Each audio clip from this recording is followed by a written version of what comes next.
Hello guys. So today, kind of business as usual in that I'm going to update you on my reading, and then I do have another small little book haul to tack on the end. So yeah, let's just get started. So last I left off, I had finished reading The Kiss of Deception by Mary E. Pearson, and I gave it 4 stars. And so I moved on to the sequel, The Heart of Betrayal.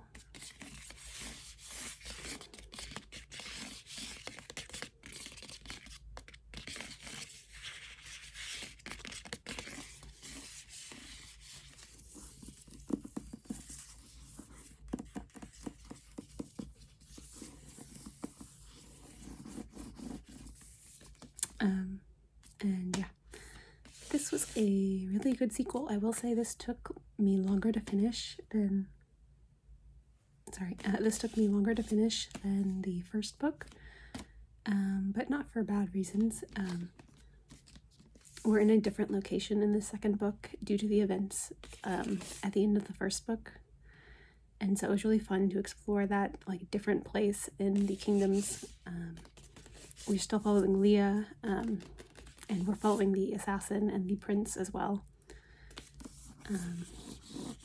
So there's a lot of tension and games being played in the second book. A lot of politics, I would say. We get to meet some new characters who, while maybe not good, are interesting. So I really enjoyed that as well. And this book also left off on a cliffhanger, sort of similar to the first one, not in terms of events, but like gravity, I guess. To give you a quick little, if you haven't seen my other videos, or if you don't know what it's about, Leah is a princess who runs away from an arranged marriage. She's trying to live just in a normal city with her friend and start a new life, but the prince she was supposed to marry and an assassin from an enemy kingdom are both tracking her down for different reasons. So the prince is obviously thwarted and wants to know why she ran out on him, and the assassin has been sent to kill her now that she's out of the hands of her guards. So that's sort of the setup of the first one. And one thing I will say also for this is a young adult fantasy, and I do feel like this book or this series does not really follow the YA formula. I still like to read some young adult fantasy, but what puts me off one is if it feels very well trodden and a story that's been told 1,000 times with miniature changes. I feel like you can kind of tell when an author is just following tropes or just copying other standard storylines and not really making it their own story. I feel like this series, while it does have some standard tropes, it kind of goes off on its own. I never know what to expect next. I did not expect this ending. And the character, just sort of in that same vein, the characters do not feel like stereotypes. I say the prince, the assassin, and you probably think of certain traits that go with those stereotypes. And while there's some of that, they really do feel like their own people, and I really appreciate that. Same goes for the love triangle element of this, is that it doesn't feel like your normal sort of tired love triangle trope in a fantasy series. Both of the sort of love interests feel like their own people, and there's not one. It's not about choosing one over the other. That's not really the main issue in that triangle. It's kind of a complicated caring about each other type of triangle, and a deceptive triangle in that no one really knows what the others are thinking. So that makes it kind of fun. So yeah, I'll stop blabbing on about this, but I did really like it. I'm trying to think if I like it more or less than the first book. I would say probably about even. I did like that we met new characters and that we're in like a different location. I think it dragged a little bit in the middle, but not enough to put me off. Like, I still really enjoyed it, so I think they're about even. I really enjoyed them both. So yeah, that was The Heart of Betrayal, and so now moving on to, this is the last book. I love this cover. It's very pretty. I mean, I know it's sort of standard, like, girl with sword on cover. Like, that's very standard for young adult fantasy. But I don't know, I like the font, or like the typeface, and I love the coloring, like the atmosphere. I don't know, for some reason I like this one a lot, so. This one, if you cannot tell, is actually much thicker than the other one. I think I checked, and Heart of Betrayal was like 470 something pages, and I think this book is like 670 something. Like, she's chunky. But it actually makes sense, because when I reached the end of the first book, I was like, we still have so much ground to cover. I was like, how is this only a trilogy? So I was like, yeah, this third book, it better be chunky, because there's a lot of ground to cover. So I am probably going to start this next. Sometimes I like to break up trilogies and like read something in between, just to like refresh my brain. So I might end up doing that, but at the moment I think I kind of just want to dive in. So yeah, The Beauty of Darkness.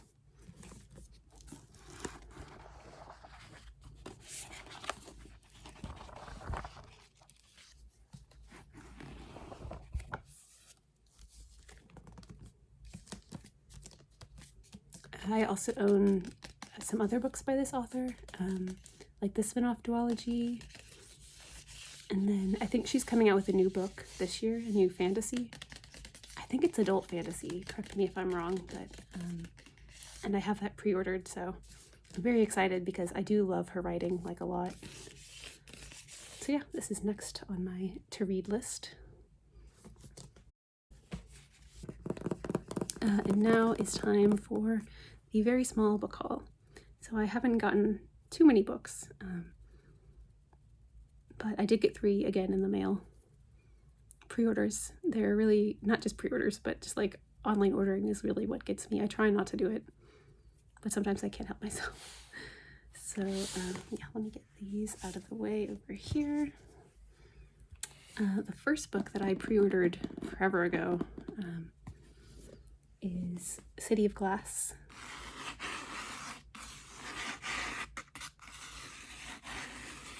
This is the 10th anniversary edition. If you didn't know, I think it's Walker Books. Yeah, Walker Books are doing anniversary editions of the Shadowhunter books, the Shadowhunter Chronicles. So obviously they're starting with The Mortal Instruments. This is the 3rd book, City of Glass. They already came out with the first 2, so this is the 3rd one. I'm very curious. Oh, it's really shiny, pretty. Just thought, hadn't noticed that, but very iridescent.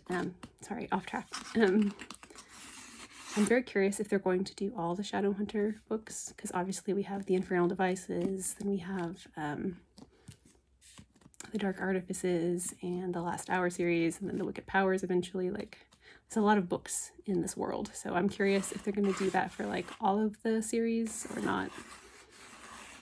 I'm not gonna lie, I would love if they did the Infernal Devices, because I can never own too many copies of those books. The Infernal Devices is in my top 5 favorite series of all time. Always will be. In my opinion, it's her best series within this world. It just can't be topped. I think about those characters all the time, to this day. And I started reading them when I was in, I think, high school. Yeah, whenever they came out.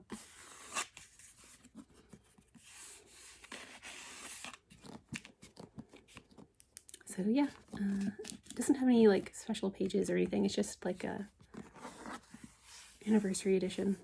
Very pretty. Oh, and on the inside, I forgot to say this.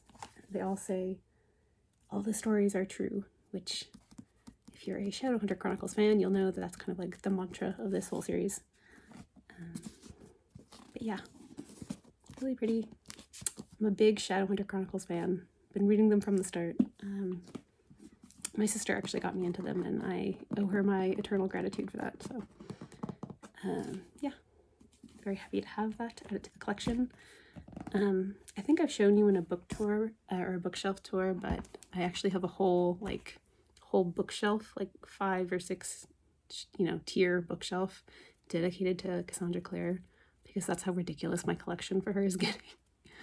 And I'm like thinking ahead of the Wicked Powers are going to come out, so there's going to be lots of copies of those.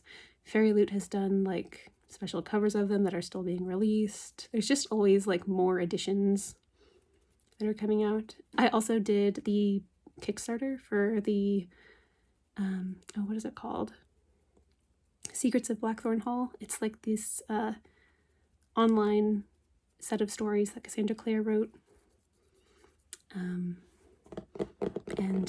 she started a Kickstarter to like print it in physical form, along with a couple other of like stories and stuff.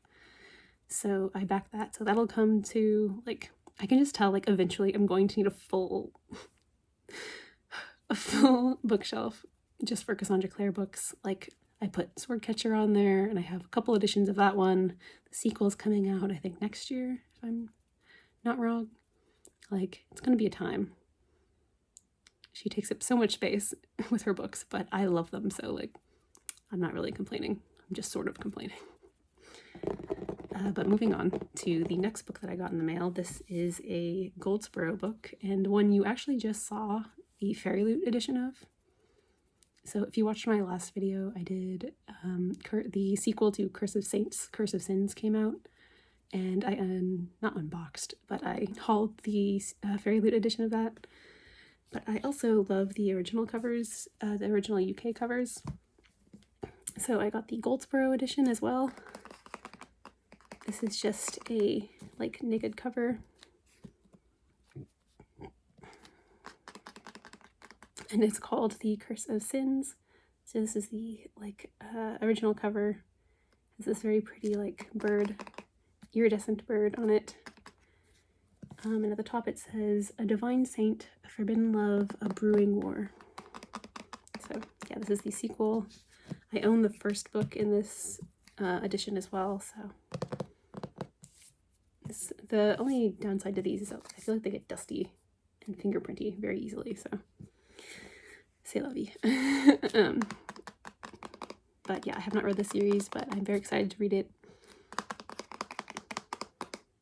It's a very interesting sound.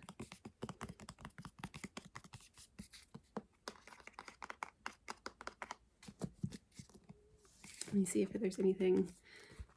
There's like this pretty arrow on the end pages. And then since this is Goldsboro, it's signed, and it's numbered as well. So I think I'm number, what did that say? 132 out of 250. So, yep. So got this in the mail. Very excited to read this series. It's on my list. It's on my list. I'm sorry if you ever see like cuts in my video. It's because the light behind this camera always makes me sweat a little bit, like not a lot, but I get like dewy. So I always am having to like wipe my face. My skin does not like heat at all. So anyways, now we're on to the final book that I got in the mail. This was one I've wanted a while, and I've seen it in shops, but I wanted the hardcover because I'm like that. And it's a fantasy, and I really like to have my fantasy in hardcover rather than paperback. So the book in question is A Crown of Ivy and Glass by Claire Legrand. I've heard of this author for a long time. She wrote Fireborn, is that what it's called? No, Furyborn. I think it was a duology that came out back in like the 2010s at some point. I know a lot of people liked that series. I was curious, but I never felt sure enough to invest. So This cover intrigued me because it's colors and motifs that I tend to like. I love a crown, love some like ivy. I love this like muted bluey green color, so. And the premise really sounded good. I actually can't remember the premise right now. I heard of it like a while ago, but I wasn't gonna get it until I saw people saying that it was really good. Like reviewers that I trust really liked it, so I was like, you know what? This is a plot that more appeals to me than her other series. I've heard good things about it, so I was like, you know what? I'll try it. I'll give it a go. Plus, it was pretty cheap online. I will say, I'll fess up to you, I did buy this from Amazon on Prime Day because it was cheap and on sale. I don't usually buy from Amazon. No judgment if you do. I mean, I get it. Like, usually their books are cheaper, but I've learned about like their, you know, like their pricing model and like what will happen once they run other bookstores like off the market. Like, it'll just amp the price back up. So I do try not to buy books from Amazon if I can. Obviously, I do not judge anyone like if they buy from Amazon, because you can only do what you can do, and you know, every person's funds are different, so like I get it. But yeah, you didn't need to know that. I just heard good things. The premise interests me. Let me read the back. I won't read the back, but let me just read the back myself to kind of jog my memory about like what it's about.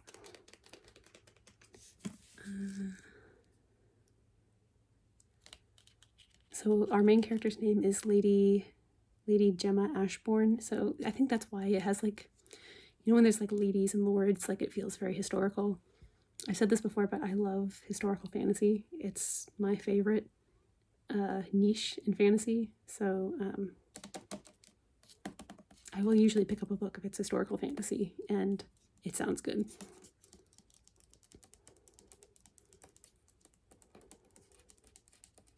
So it looks like she's born into like a highborn family, but she's like the only one who does not possess any magic in her family. She strikes a bargain with this other guy she meets whose family has been cursed by a demon.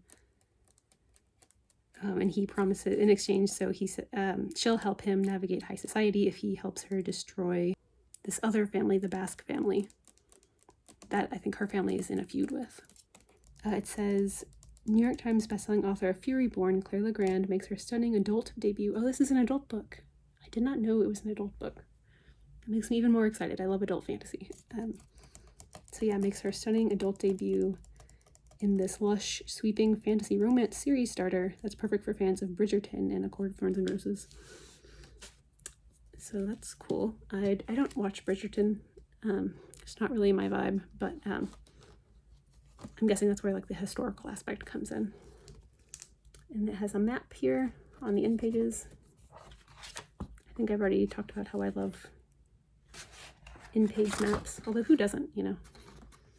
Sometimes I think about that, like, who doesn't like in-page maps? I've never heard anyone complain about them before. So I don't know why I feel the need to state that I do, because I'm pretty sure all of you do as well.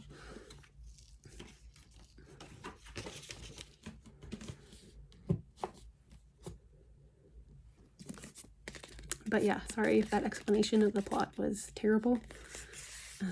Again, like you've heard me say 1,000 times, don't like to know much about books going in them, so I think we'll just leave it at that. But those were all the books that I had to haul or like give you an update on. I was thinking, so I don't have a microphone yet, sadly, but that might have to wait till like later this year. But I was thinking of doing like, in terms of other video ideas, maybe doing like a collection of like my favorite books from 2015, or I could do like a collection of like my Six of Crows books. I have like, I collect certain series in copies, and so I have quite a few different editions of Six of Crows, but also of other books. Winter Night Trilogy, Lunar Chronicles, The Raven Cycle. There's a few that I could do. So if you have any interest in that, please let me know. I thank you for watching. I appreciate it, and I hope you have a good day or night wherever you are. Thank you.